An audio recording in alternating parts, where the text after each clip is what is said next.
سلام، من بهارم و این اولین ویدیوی یوتیوب چنل منه.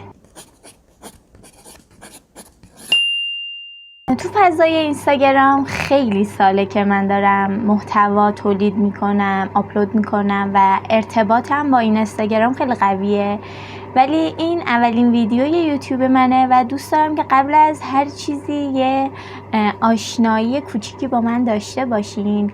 من 23 سالمه، متولد 82 و تو این چنل قراره یه کمی صمیمی‌تر در رابطه با کتاب ها صحبت کنیم، چون این موضوع مورد علاقه منه و من از زمانی که یادم میاد به این موضوع، یعنی کانسپت مورد علاقه من کتابا بودن، چه معرفیشون باشه چه خوندنشون و حرف زدن راجع به کتاب ها همیشه منو خوشحال کرده. یه سوالی که ممکنه پیش بیاد اینه که این تعداد کتاب خونده شدن یا نه.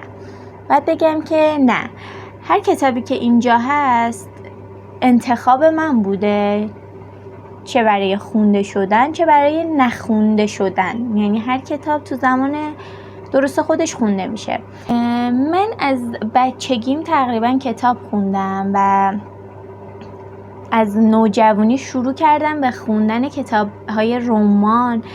یه سری PDF ها بود، یه سری رمان ها از کتابخونه مدرسه قرض می‌گرفتم و می‌خوندم و این عادت، این علاقه از بچگی همراه من هستش، از همون دورانی که مامانم کتاب داستانای میمینی رو برای من می‌خوند و تو دوران نوجوانیم بیشتر رمان‌های عاشقانه می‌خوندم، یعنی بیشتر دوست داشتم که تو فضای عاشقانه‌اش قرار بگیرم و داستانش منو جذب کنه و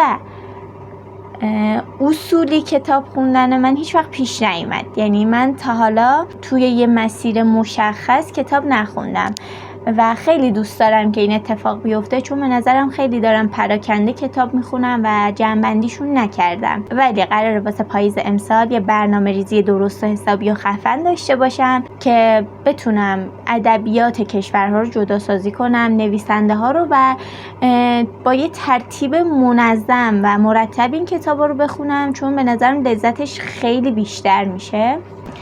واسه تابستون چرا میخوام از پاییز شروع کنم؟ اول اینو بگم چون کتابایی که تابستون قراره بخونم رو انتخاب کردم از قبل و شروعشون هم کردم، پس دیگه موندش واسه پاییز. یکی از کتابایی که تابستون میخونمش و شروعش کردم آنا کارنینا جزو اولین کتابی بود که واسه تابستون امسال انتخاب کردم. بعدش کتاب خداحافظ گاری کوپر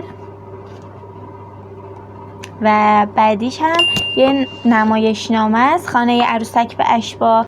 من نمایشنامه خیلی کمتر پیش میاد بخونم، یعنی علاقم بیشتر به داستانه، ولی دارم سعی میکنم که خوندن نمایشنامه رو هم استارت بزنم. و به صورت اتفاقی تو جریان یه همخوانی کتاب قرار گرفتم و قراره کتاب مرشد و مارگاریتا رو با بها که یکی از شخصیت‌های مورد علاقه من توی اینستاگرامه و تو حوزه کتاب و معرفی کتاب فعالیت میکنه و اینا کتابای تابستون منه که امیدوارم برسم همشون رو بخونم، چون واقعا زمان خیلی کمه.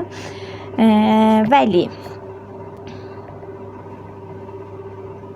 توی یک سال اخیر که فعالیتم رو توی اینستاگرام خیلی جدی‌تر پیش بردم، بیشتر در رابطه با کتاب ها حرف زدیم، ولی توی یوتیوب قصدم که کمی صمیمیتمون بیشتر باشه و کلاً دوست دارم که بیشتر بتونم در رابطه با کتاب ها صحبت کنم، چون توی این اینستاگرام خیلی کمتر میشه صحبت کرد، ولی خب یوتیوب فضاش و الگوریتمش فکر میکنم به اصطلاح خیلی متفاوت تر از اینستاگرام باشه. پس اگر دوست داشتین میتونین توی این مسیر و توی این فضا هم همراه من باشین، چون که من خیلی خوشحال میشم.